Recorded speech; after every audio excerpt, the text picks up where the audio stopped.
Jeremy, welcome to Early Days. Yeah, glad to be here.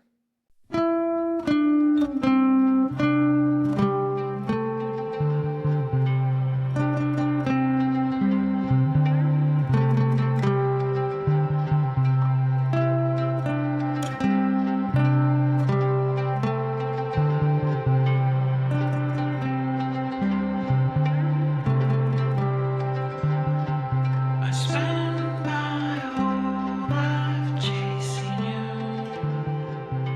When will you come home to me? Great. So I want to have you on the show today because I want to talk about what you're working on, about your background, what it's like building on Bitcoin, and just how hard it is. With all that, let's dive into who you are, Jeremy. Tell us a little about how you grew up and how you discovered Bitcoin. Okay, thank you for having me on this podcast. I my story is a bit long. I could recall in 20, that was around 2012, 2013. I just finished high school and I was thinking about going into computer programming. Yep, but at that time I didn't have a laptop, right? So I got a job and I worked for about 1 year, 3 months. Then I was able to purchase a laptop. Yeah, and that was when I started writing code. That was in 2014. I learned to code with HTML, CSS, PHP. I did some Python.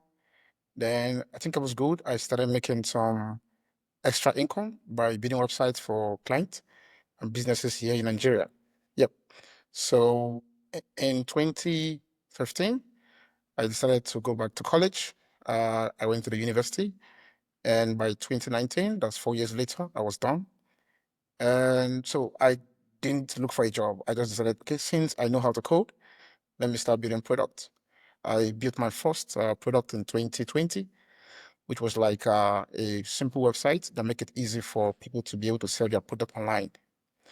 Yep, and that project didn't scale, like it didn't take off. I then stumbled on Bitcoin around.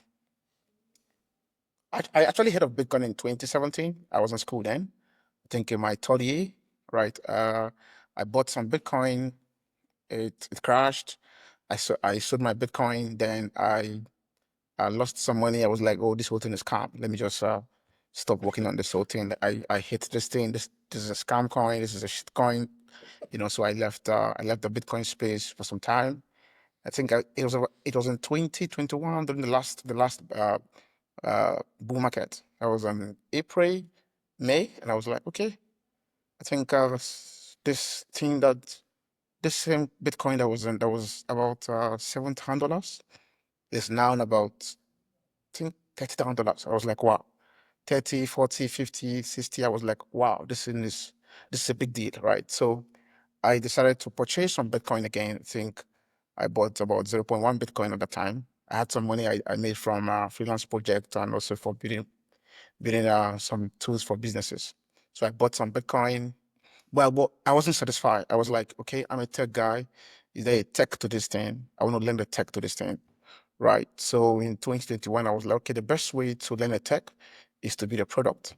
So I built this website that makes it easy for people to buy Bitcoin and also to earn Bitcoin. So we give cash back. If you go to the website and you purchase maybe internet bill, power bill, we give you cash back in Bitcoin. We're able to give about 2 million Satoshi, yeah, as cash back. Yeah, but the project, for some reason, shut down because of government regulation around Bitcoin products. That was in 2022. The Nigerian government became very fierce, very, very brutal towards crypto companies and so on. So we were badly affected. We lost some money and we had to shut down the product. So I was just asking myself, okay, what do I do next?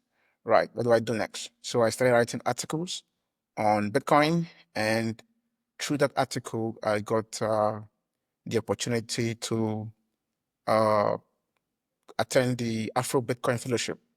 The Afro Bitcoin Fellowship is a fellowship of developers across Africa who are bidding on Bitcoin. So because of my articles, right, it was clear that okay, I am interested in Bitcoin and I like to work on Bitcoin. So I got into that fellowship and we had a conference in Accra, Ghana. That was in 2022, December. We had guys like Jack Dorsey, Jack Muller at Strike, and other guys at Chinko. They were all in that event. And we had a very good time, right? Jack Dorsey gave some advice on what it means to be a Bitcoin developer and so on. So I met other interesting people, and that was how we were able to become friends. So we had this after the event, we had this group, this Nigeria Bitcoin group, and in that group we share information, we communicate, we share resources, we learn more about Bitcoin, and the philosophy, the values. In the past, I was just all crypto, like cryptocurrency, Ethereum, all that kind of coins. But after that event, I learned something that, oh, the Bitcoin world is a different world entirely, right? It is not like the other coins, right? And people care about your values, people care about your career, people want to help out. I mean, people don't care about how much you have, they just care about your growth. And we had this group and we do share resources. I think in 2023, I think that should be around uh, March. I started working on this product called Forward Card. It's like a Bitcoin card, makes it easy for you to be able to spend with your virtual card and you fund the card with Bitcoin. Something similar to Moonpay at the time, right? So, but due to regulation also, the card partner had to close our deal because we didn't have a license at that time, right? So we couldn't get the card to be able to issue to customers. So we couldn't launch the product. Yep. So that was how we kept on building from this site. And towards that same year, towards the end of the year, there was this hackathon coming up called Bid for Africa. And they were like, okay, what do you guys want to bid on Bitcoin? Come together, register. So I reached out to my partner, Inka, and I asked him, hey guy, do you have any idea? So we can work on. And he was like, oh, let's look at our idea list. So we have this list of ideas where we put down ideas we want to work on. I have the list, he has the list. So I was checking my list and I was like, okay, I think how about pension?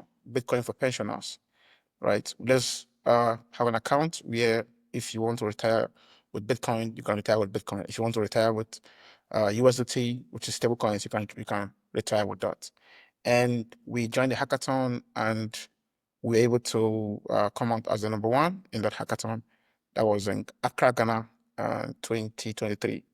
Yep. So throughout last year, we're trying to launch the product, trying to build a product, but for some reason, there's like strong regulation, strong regulatory concern, regulatory laws, and so on that did not allow us to launch the product. So we're like, okay, then what do we do, right? And then we start asking ourselves, what is our problem? What are the issues we have, right?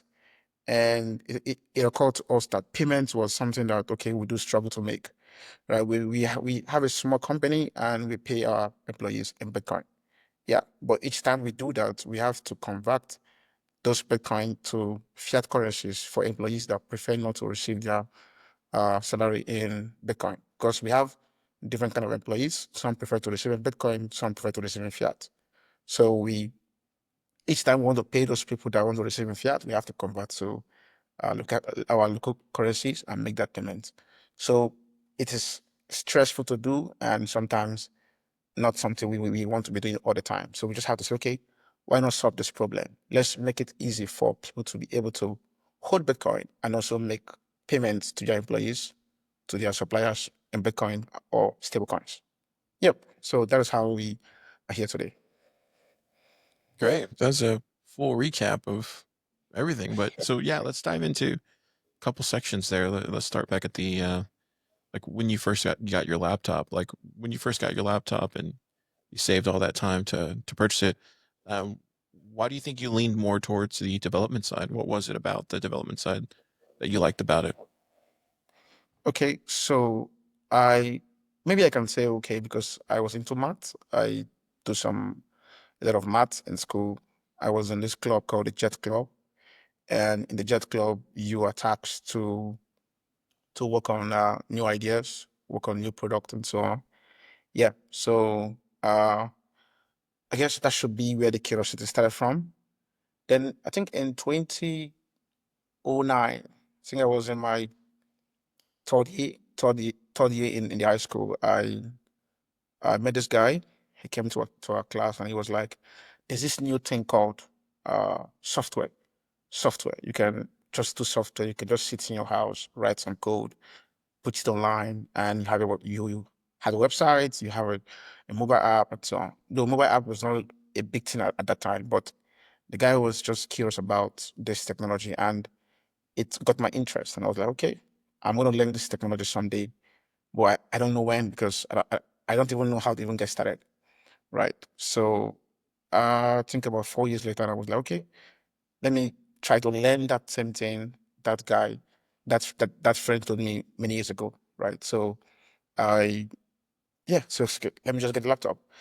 Yeah. So if once I have this laptop, I should be able to do different kind of things in computer, and programming just got my interest. In fact, I started with design, right? But it wasn't really cool for me. I just felt more comfort, more joy, more fulfillment writing code, just building things like building websites, building chat applications, and so on. Just makes so much sense to me. Do you remember the first thing that you created on that you created? Okay, yeah, I it was like Facebook, like yeah, where you go online, you sign up because Facebook was a big thing at the time. You go online, you sign up, and then people join. You see your friends, you send them a message, and that was it. That's fine.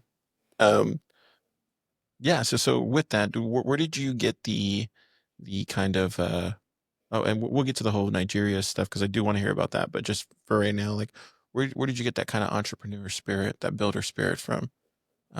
What was it about? Because it seems like even from your early years, you were already thinking about like, oh, let's make something social or let's get people together. Why do you think that that hit you for?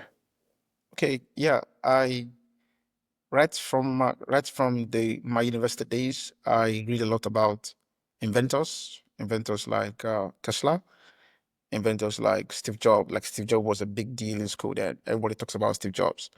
Like yeah, I used to read about Steve Jobs and so on. I watched Steve Jobs movie. Like I watch The Social Network and so on. All those movies. So the more I watch those things, the more the desire to build a startup. And in 2016, I stumbled on a program. Essays. Program as essay where he do share tips about startup and why it makes sense for an engineer to go into startup, right? And I was like, okay, since I know how to code, then it makes sense for me to do this. And I like to create stuff. I like to put stuff out there. I used to joke and I used to joke to friends. I'll be like, I want to build products the way musicians write songs. Like, yeah, I want to have so many softwares, so many things I've built. Yeah, and I've built so many products. Some of them made money. Some of them I sold it as like I mean like a pure script. Like there's this site called Code where you go there, you write scripts, you sell your script, and people buy them. You know, I just want to build stuff just the way musicians write songs. Yep. Okay, so that's interesting. What how did you find your I guess he goes by Onions Man, right? How did you find how did you find your co-founder, your development partner? Okay, yeah. So when I was working on my second product after school, that was a Bitcoin product. And there was this conference we had where uh, all blockchain engineers are expected to be in that event. So both engineers, both designers, marketers, content creators are expected to be in the event, right? So I went to the event and we were asked to talk about our product and so on. And I spoke about my product. And I think that was how we connect because after the event, he reached out and was like, "Hey, I think I like your product. Like it makes sense, right?" So that was how we became friends. And like I never knew in the future we were going to be working on things together, but that was how we just became friends. And since then, we do connect once in a while. And when I started, there's this site I built. Like it's a very popular site right now in Africa. It allows you to check currency rates if you're looking for what's the rate of data. I mean, the rate of Nigerian currency, Kenya currency, Ghana cedis, and so on. You can go there and see the exchange rate. Just like we have xe.com, right? We also have I also built something like that, but for the African market, and it's record about 200K monthly traffic every single month. It's very popular down here, right? So when I launched that particular project, he reached out and was like, "I think I want to work with you with this. Let's work on this together." And I was like, "Cool, I'm always open." So that's how we started working on that project. And like he's a Bitcoiner, like he's a core Bitcoiner, and he cares about Bitcoin. So I too, I care about Bitcoin. So that was I was okay. Let's start working on Bitcoin product. Cool. That's great that you've accomplished that. It's really tough to drive that much traffic to one thing that you create. So congrats on that. What's the kind of like the climate in Nigeria around like currencies and because a lot of people that are going to listen to this are going to be builders, early builders, and Yes. you know they don't really maybe not understand that kind of geopolitical they don't have that lens to understand what goes on over there. But like just from your perspective, can you describe that climate around currency and around Bitcoin and kind of what you're seeing there on the ground, but also what you see as the possible future? Okay. Yeah. So the African government, we have more of authoritarian government than democracy, even if most of the government claim to be democracy in quotes. Right. So we have, like, for example, in Zimbabwe, right? About 2 years ago, Zimbabwe came up with, either 2 years ago or last year, Zimbabwe came up with a new rule of gold, like a currency backed by gold. And people were like, okay, this may solve their inflation problem because they were having strict inflation, like terrible inflation, right? And so when they launched the Zimbabwe dollar backed by gold, people were optimistic that this may make sense. But right now, as of today, that currency has uh, inflated by, I think, has been debased by more than 40%, right? Even if it is backed by gold, right, it is still experiencing high level of inflation, right? So when it comes to currency in here in Africa, here in Nigeria, it's more political, right? And the government is trying to protect its local currency. The government sees cryptocurrency as a threat to their local currency. And the reason why it's because citizens of this country in Africa don't trust their local currencies. They prefer to hold stablecoins as a hedge towards inflation. And so we are seeing records of people trying to buy Bitcoin, trying to buy USDT, trying to buy all other coins just to be able to prevent inflation. So the government is trying to reduce that. So they keep coming up with rules, with regulations, with policies just to prevent people from buying Bitcoin. In 2021, that was February, the Nigerian government released a report prohibiting banks, all kind of financial companies to process Bitcoin or to process cryptocurrency. If any bank process cryptocurrency, that bank will be sanctioned and may even be closed. Right. So, and most Africans have bank accounts, right? Over 50% of the population have a bank account, right? So the way Bitcoin is gonna grow is through bank fiat, so through bank payment, right? People have to transfer money from their bank account to be able to buy Bitcoin or to be able to buy other kind of coins, right? So the government came up with rules to prevent banks from processing those transactions. So if you want to build in the African space, you have to really, really, really pay attention to government policies because Today you might be in business, tomorrow you are out of business just because of one single government policy. Yep. So, but in some countries in Africa, like South Africa, for instance, they're actually coming up with new rules, new regulations. Like, okay, are you a crypto company? Are you a Bitcoin company? Awesome. You can come and take a license and operate smoothly. Nigeria like recently, one popular exchange in Nigeria got a license.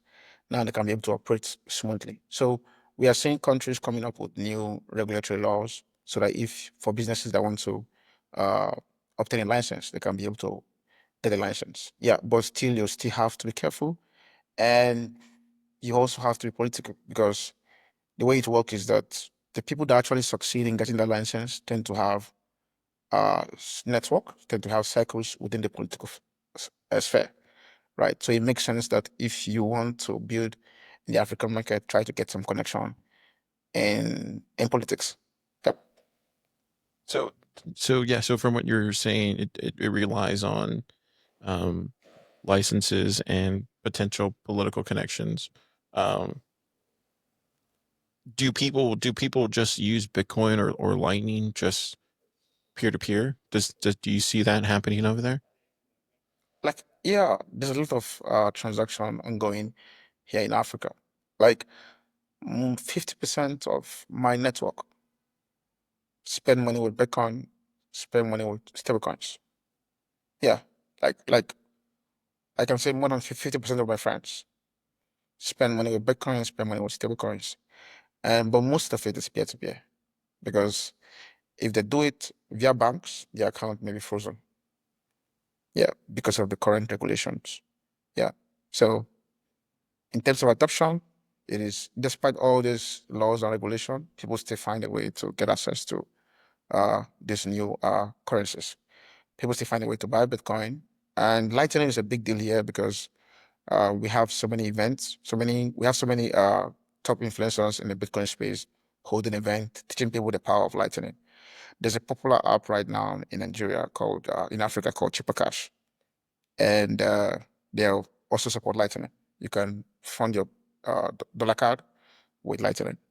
We also have Bitnob. Bitnob makes it easy to buy Bitcoin, and you can also fund your card with Lightning. Okay. So, and we are seeing a lot of traction. I mean, I know couples of friends that call it that almost every day they buy Bitcoin via uh, DCA plans. Like Bitnob offers a DCA plan, and most Bitcoiners I know have a plan there. Yeah. So in terms of adoption, it is huge, and it is growing very fast, despite all the political instability. Oh, that's great to hear. I mean, that's fantastic to hear. Is there a good understanding to the people in Nigeria and the people in Africa of money? Like, you know how we have the Bitcoin Standard and some of these other books inside of Bitcoin. Like, do people understand money there outside of people who are in Bitcoin? Uh, I wouldn't. I think yeah. I think some of them do understand money. Like yeah, and but most of them don't. Uh, okay. Let me explain. Despite the fact that okay, it is clear that there's a high inflation in Nigeria, right? We have over 200 million population, and we could say okay, about 10 million of that population uh have Bitcoin or have cryptocurrencies, right? So now the thing is, most of the 180 million, the 190 million people, right, still save their money in Naira. That's the local currency, right? And the way you know is there are many popular savings company, many popular fintech that allow uh, consumers to be able to save some money and earn some interest. There's one company that give interest of 8% in a year, right? But inflation rate is about 30%. And this company gives 8% interest. So when you minus 8 from 30, that is 22% inflation. So people are at loss every year. They're saving their money in local currency, right? But yet that company continues to grow very fast. Yeah, within the space of 5 years, that company has done over close to over $100 million in payouts. Yeah, so we are seeing a good number of people, like a good number of people coming into the Bitcoin space, trying to hedge against inflation. But most of the population still trust in the naira. And the reason is because of education. Like if they are aware that Bitcoin could solve their problem, could make their life much more better, and they have access to the tools that makes it easy for them to be able to buy Bitcoin, hold Bitcoin, and spend Bitcoin, they will move to Bitcoin. Yeah. So regarding if they understand money, it's like it's about education, right? The more we educate these people, the better they become. Oh, that's great to hear. That sounds promising. Um, is there like a one? I know you mentioned one app earlier. Yeah. And is there any other apps inside of Africa that you find that most people are using to kind of do their day to day transactions and stuff like that? Is there like do you guys have like a PayPal or like a Cash App equivalent of Okay. like the United Yeah. States? Yeah. So why we may not have like in Nigeria, for instance, we don't have like PayPal. PayPal is so popular, right? PayPal, most people on the internet have a PayPal account, right? But we have so many products. Like for instance, in the traditional system, we have Pega. We have I think we have more than 10 products out there that allows people to uh, operate with their local currencies. Thingiverse, for instance, allow people to save money in naira. We have companies like Carrywise, companies like so many products out there in the traditional system that makes it easy for people to save their money in local currencies, right? Yeah, and the reason why this app are growing very fast is because of people's belief and the fact that they are not educated enough to be able to get into the Bitcoin space. Yeah. All right, that's great. I think that gives us a good kind of a lay of the land of like how everything works there, at least for this podcast. Um, can you talk about just the development and the kind of development ecosystem over there in Nigeria? And do you guys have normal meetups and stuff like that outside of Bitcoin, or is it just primarily um, like can you describe like that kind of landscape and how it is on the tech side? Okay. Yeah. So regarding Meetup, we have a lot of Meetup, a lot. Like in the tech space, we have a lot of Meetup and different technology. We do have Meetup. In the Bitcoin space, we do have Meetup almost every single month. Yeah, we have the BitDev Abuja, which is a Bitcoin developer gathering, where if you're interested in Bitcoin development, BitDev Abuja, if you and you stay in Abuja, you can attend and you can learn about Bitcoin, you can learn about how to build on Lightning and so on. We also have BitDev Lagos, which is also uh, a gathering of Bitcoin developers or potential Bitcoin developers who you can just come and learn about Bitcoin and you can start building things on Bitcoin. We also have some companies hosting meetup, hosting event. Like right now, we have this organization called Bitcoin Africa, and they are holding a meetup in northern Nigeria. That's in Kaduna, where if you want to learn about Bitcoin, you want to go into Bitcoin development, you can attend. We also have DigiOath. DigiOath is an organization that educate Africans about Bitcoin. They also hold meetups, they also hold events on Bitcoin development and also Bitcoin general finance knowledge. Like, yeah. So regarding Bitcoin development, we are seeing huge adoption. We are seeing so many people trying to code on Bitcoin. There's a BitTrust Builders. Yeah, before BitTrust Builders is a big one. Like, yeah. So uh BitTrust Builders was set up by Jack Dorsey, I think Jay-Z, something like that, right? So it's a big one here in Africa where we have so many people that have passed through that program. I myself, I attended the program in 2023. Like, yeah. So And yeah, I mean, like, yeah. So depending on how you say it, if you say maybe if you compare it with other chains, like other blockchains, right? You may say, okay, the activities of other blockchains are much because of the fact that they spend a lot of money, right? But considering the growth for the past 5 years, it has been growing. That's awesome. It's cool to Yeah. see Jack spend money over there, and it's making a difference. It's great to Yeah. see.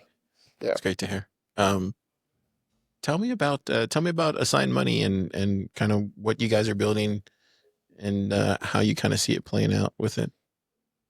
Yeah. So it's a long term thing. We're not thinking about becoming very popular within 1 year, within 2 years. Like it's a long term game, right? So many things has to take place before we see mass adoption. Things like the masses getting educated about Bitcoin, the government getting cool with Bitcoin. You know, we have some governments in Africa that are getting cool with Bitcoin. Like, yeah, we also have things like cultural changes. People have to change their behavior in the way they approach money. Yeah. So we have businesses, like in my network, I have more than 11 companies that actually hold Bitcoin. Yeah. So, but it's a long-term thing, right? So we started Assign Money for one single reason, to make it easy for people to make payments in Bitcoin, especially teams. Most Bitcoin wallets here in Africa are designed for individuals. Yeah, so if you want to make payments, you either sign up. For example, if you have a business here in Africa and you want to hold money in Bitcoin, you are likely to hold that money in a personal account, even if it is for your company. Like, yeah, so most of the wallets here are designed for individuals. Businesses don't have that kind of like business setup where they can invite other owners and they can be able to perform some company expenses in Bitcoin. So we are trying to implement a platform that makes it easy for business owners to be able to operate on the Bitcoin standard, right? They can be able to buy Bitcoin, they can be able to make payments both to their employees and also to suppliers or just any kind of payments they want to make. Yeah. And we started by solving our own problem, right? Like I said earlier, we pay people, most of our payments, most of our resources is in Bitcoin. And we make payment with Lightning, we make payment with Bitcoin, but we only do that to people that accept Bitcoin too, right? We have couples of businesses here in Nigeria that accept Bitcoin, like, yeah. And in fact, if we bought our domain, our hosting, everything we pay in Bitcoin. Yeah, so we are seeing growth in terms of adoption from teams. Yeah, but the major issue is how do we spend this money easily, right? We don't have to, I mean, do we have to always convert our money to local currencies just to spend Bitcoin, right? Let's just use the Bitcoin and send, right? The receiver can receive the money in fiat currencies or in Bitcoin. It's their choice. But the point is, for we, the business, we just spend Bitcoin. And that makes sense to us. And we are seeing this trend right now in the Bitcoin space where people are moving gradually from the store value to medium of exchange. For instance, in 2022, Jack Dorsey said when he was asked what is Bitcoin, he said Bitcoin is what gives him joy about Bitcoin is he can send payment from one person to another person without a third party. He cares more about the payment side than the store value side, right? And that makes sense to us too, right? So we want to make it easy for businesses to be able to spend their Bitcoin. So can you kind of walk me through the onboarding process and then the kind of let's say I am a new merchant inside or a company inside of Assign Money and how I would pay my employees in Bitcoin. Okay, so there are basically three steps to be able to use a sign. The first step is you sign up just with your basic information, like you sign up with your team name, or you can sign up with your email, right? And when you sign up, you are asked to create a team. And you can create a team. Once you create a team, you are asked to invite members to your team. Now that's like the first stage. You sign up, you create a team, and then you invite members to your team. Now the second stage is you're about to make payments, right? And you can choose to run payroll. Just click on run payroll. It will ask you to select numbers of people you want to make payroll to. And once you select numbers of person you want to make payroll to, you can then enter the amount you want to send to each of them, or you can enter a single amount and set some percentage on how you want to split that amount, right? And once you click on run payroll, now we don't, for the meantime, we don't hold coins. You can keep your coins, your Bitcoin in any Bitcoin wallet on Aqua, just any Bitcoin wallet you have on Casa, on Chain. The money can be anywhere, right? And all you have to do is we show you a checkout to either pay with Bitcoin on Chain or Bitcoin Lightning. And when you send the money, our system receive the money and then split that money or send that money to each of your employee. That's if you want to run payroll. Then we also have this scenario where, okay, you want to just pay one person, right? You can just click on the member profile, send money to that member instantly, and the member will receive the payment in Bitcoin or in their desired currency. Yep. And so how do we get the I guess the people that we're paying, how do we get their information in there? Okay, yeah, good. That's a very good question. I didn't talk about that. Right. So when you invite a member, right, they receive an email to accept the invite, and when they accept the invite, the email will be like, okay, hey John, Assign Money wants to pay you $50. Assuming Assign Money wants to make payroll, right? And Assign Money invites John to their team, right? John will receive an email and say, hey John, Assign Money wants to pay you $50. Right? Or somebody wants to invite you to their team. And once John click on the invite, John is asked to enter their means of receiving the payment. They can choose to enter their Bitcoin wallet address. They can choose to enter their Lightning address. That's the email address. And then they can choose to enter mobile money account or bank account, depending on their preferred means of payment. And once they do that, the team owners don't need to enter the account details every time they want to make payment to that person. That's great to hear. So it sounds like it's more of a modular design on both Exactly. sides. That's Exactly. great. Yeah. The other question I was going to say, so how do you think around, I know you said you were taking a low time preference approach to building assigned money, and that's cool. That's what you should be doing. But how are you thinking around like making money on assigned money? Like where does assigned money make money on this? Yeah. So we are looking at doing it in two approach. The first approach seems obvious, which is making money from fees, right? Yeah. But we are looking at other kind of payment system, especially the payroll systems. We noticed that okay, most of them charge monthly subscriptions, right? So depending on what the market is willing to pay for. So we will try out the transaction fees.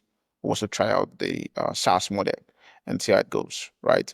Like in the last call, in the last mentorship session we had, uh, I can't recall his name, but he was talking about why it's easier to become very profitable if you go with the SaaS model, right? So that gave us a thought of okay, maybe we can try out the SaaS model also and see how it goes, right? Because if we try out the transaction model, maybe people don't find it easy, maybe because we are charging too much fees.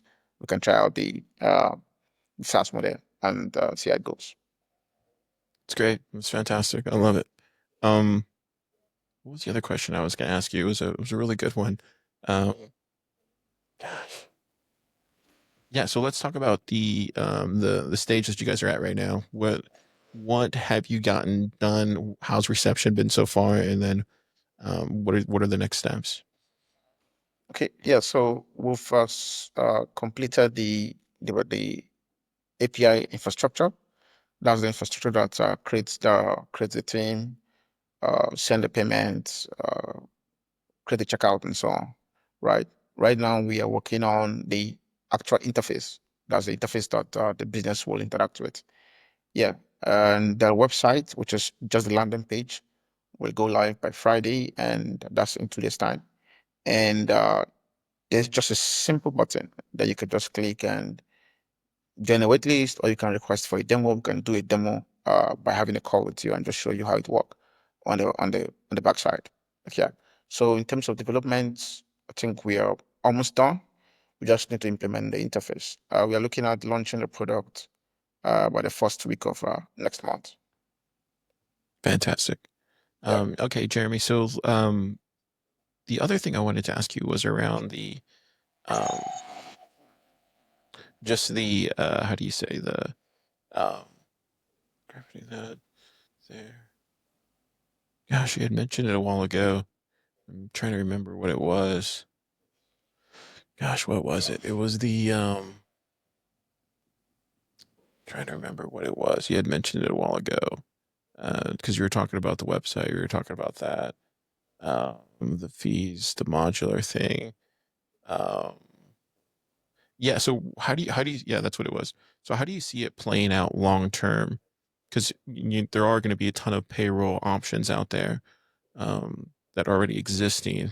Um, right now you're doing Bitcoin only. How do you see it kind of playing out in Nigeria and in Africa as far as do you see yourself adding stablecoins at some point, or do you see yourself at some point maybe just staying the track with Bitcoin, and just kind of talk about that vision and ethos? Okay, so we have our own. Like, I mean, we have a philosophy, and the philosophy is that we will never do altcoins, right? Yeah. Now, but because of the African space, a lot of businesses are still scared of Bitcoin, right? They approach Bitcoin gently, right? So, but we're seeing a good number of them having stablecoins, right? So we will actually make it easy for them to also pay with stablecoins. Yeah, we will introduce stablecoins into our product, but we will not introduce any other kind of tokens. Just Bitcoin and any stablecoin, like especially either USDC or USDT, depending on uh, the one we intend to go with. Yeah, and also one of the things that matters with payroll in Africa, it's if you can be able to help businesses to pay the boring things like pension, things like taxes, things like uh, insurance. If you can help them to make this payment via their payroll system, like I mean, they will use your product, because we look at most of the payroll system that are doing very fine in Africa. We notice that over 90% of them makes it easy for businesses to not just make payroll, but also pay things like tax and pay things like pension, and pay other kind of government dues. Because if you can do these things, you've taken away their headaches. Like, yeah. So if you can make it easy for businesses to pay their taxes, pay their pension with Bitcoin, and can either settle to the government with fiat or settle to the government with uh, Bitcoin. That's if the government decide to accept Bitcoin in the future, right? So we believe that if we can be able to help these businesses to do these things, there will be a lot of adoption. Yeah, because that is one of their major concerns. How do we pay taxes? Even though we can make payroll with the system, how do we pay taxes? How do we pay pensions to our employees? Because the government requires these things to be able to operate here in Nigeria. It's fantastic. So it sounds like also too, you kind of have that once they move over to assign money at some point, you're not going to want to like move away from it, right? Because it's like one of those things that just requires a lot of work. And if you guys make it really seamless on y'all side, then potentially there's that inertia Yep, that sets in, yep, which is great. yep. Cool. Um, yeah. So just I want to ask you this: if there's anybody listening right now and they're listening to this conversation and they're feeling inspired about building on Bitcoin, where would you recommend? Where would you recommend they go? Where would you recommend they participate in to learn about Bitcoin, to learn about Bitcoin development, and then possibly doing a project or a startup? Okay, yes. So before I actually started, I mean, when I started working on Bitcoin, there was very few resources out there. Like you can't even find a good resources or like a centralized platform. You can find everything you need to be able to build a Bitcoin product. But now we have so many. PlebLab is one of them. Like, I mean, I was checking out the PlebLab documentation that was about a month ago, and like, yeah, you guys have. I mean, there's a lot of resources there for anybody to go to learn about Bitcoin. We also have the Chain Code Lab. Chain Code Lab do offer FORCE programs every year. You can be able to join that. We also have the Bit Trust Builders, similar to Chain Code Lab program. You can just join the program and you can learn a lot about Bitcoin development. And we also have some organizations holding some meetups and so on here in Africa. And if you're in Nigeria or you're in Africa, you can join the Nigerian Bitcoin group. You will get a lot of information there. Yeah. So there are couples of websites out there. PlebLab is one of them. Chaincode Lab is there. Bitrust Builders. And yeah. And I also advise that instead of you to just jump into Bitcoin core development, it makes sense you start by integrating all these APIs, because we have so many Lightning companies, so many Bitcoin companies that have their APIs already. So why not just start integrating those APIs? That makes it easy for you to buy it, and then you can then decide, okay, I want to go into Bitcoin core development. That way, you understand Bitcoin, you know the basics, you know how Lightning works, and so on. Then you can just jump into Bitcoin core development. Yeah, that's great advice. I Yeah. love it. Awesome. Jeremy, thank you for coming on the show today. I appreciate it. Is there anywhere you would like to send the audience, and is there anything that we should be on the lookout for? Yeah. So the website will be live by Friday, as in 2 days time. You can check assign.money. Yep. And also, just so like I didn't mention to you that Assign Money is a product of Bit54. Bit54 is a Delaware company in the US, right? So we registered the company last year in the US, and our goal is to build Bitcoin product for African markets. Like yeah, so Assign Money is one of the products we want to build at this point. Awesome.